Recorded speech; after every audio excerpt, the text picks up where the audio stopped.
What's up guys, it's Subsy here, and I just wanted to make a quick video about the Google Pixel 4a.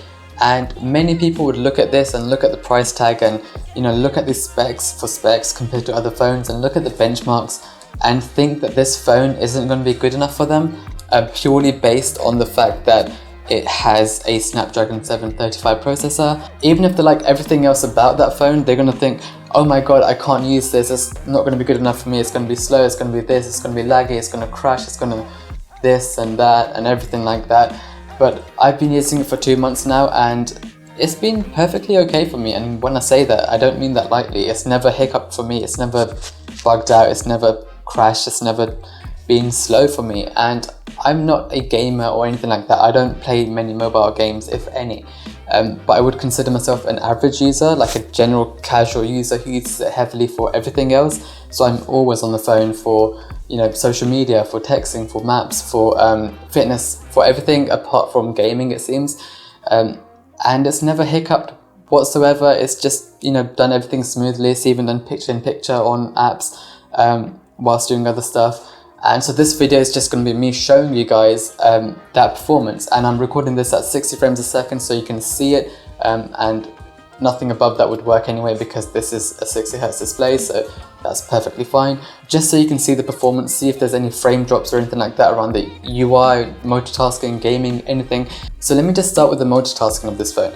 Now, opening apps, using apps day to day, it's been perfectly fine, nothing stutters. And again, this is something that I did daily, and you can see here that it's doing everything perfectly fine.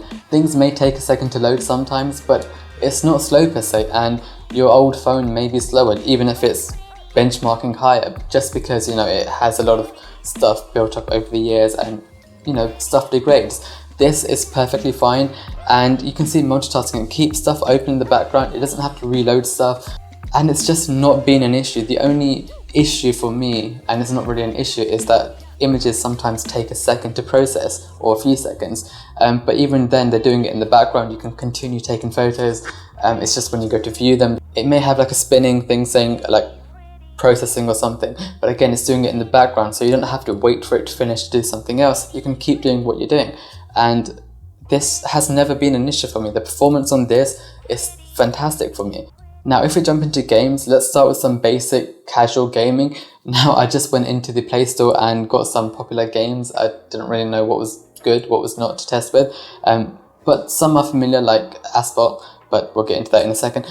Let's start with some casual ones, so like playing Sudoku and other games. It's perfectly fine. I could see no frames being dropped, and I know they're not challenging games. But most people who do mobile gaming are casual gamers, so they do casual games. And not really graphics intensive games. So here's some gameplay footage of playing the games. Just take a look for yourselves. And now if we jump into more intensive games, you can see that everything from the loading times to loading the game, loading the actual race or whatever it was, took a bit longer. But again, it wasn't dropping frames. Just look at this footage.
Now there was one exception, and I know that some games do lower the settings, and maybe they did that on some of these, like PUBG maybe, or Call of Duty Mobile. But again, on a screen like this, you don't really notice if the settings are a bit lower, and I just left everything to automatic.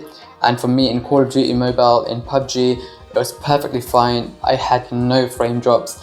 But as you'll see in this clip, Asphalt 9 did have some dropped frames, and I think this could be more to do with optimization, because it was the only one that I tested that actually dropped frames, and you could see it drop frames. Now the average seemed okay, the average FPS, but it's the minimum FPS that seemed to be like every now and again it's just drop, and you could see it drop, you could feel it drop.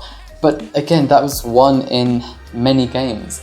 And again, most people aren't going to be picking this phone up for gaming, and that's not really what you'd want to do with it. And even if you did casual gaming, or even some of the intensive titles, it can still handle it, because again, it's only a 1080p display. It's not a 1440p or a 4K Sony display or something like that. It's quite okay, and that's the key word with this. Everything is okay. Nothing is bad per se. It's okay, and I think I'm going to say that more than enough, because again, the entire phone package is great. But when you come to the processor, people see that as bad, but I'm seeing that as okay, because 2 months of using this, I had no issues with it. And I thought I would. I'm going to be honest, I thought that would be a drawback for me.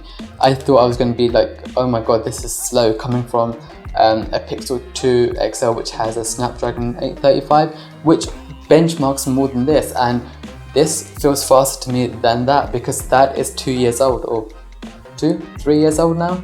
So again, this is just a quick video to show you guys like real gameplay footage and real using this footage, so you can take a look for yourselves. Now again, this video was 60 frames a second, so if you want to go back and watch the clips again and analyze it as much as you want, feel free to do that.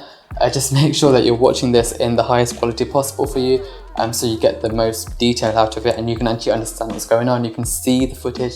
But yeah, I just wanted to say that if you guys were, not going for this just purely based on that, maybe reconsider. Just think what you're actually going to use the phone for, and maybe it will do you good, because that lower processor or the lower processing power does help with battery life. So it could be a trade-off that you're willing to make, and for you it may not even be a trade-off, it may be a benefit. So yeah, just balance what you need and what you want, and this may be the one for you, and maybe you need something more than this. And that's fine, but maybe you don't, and maybe you didn't consider that you don't.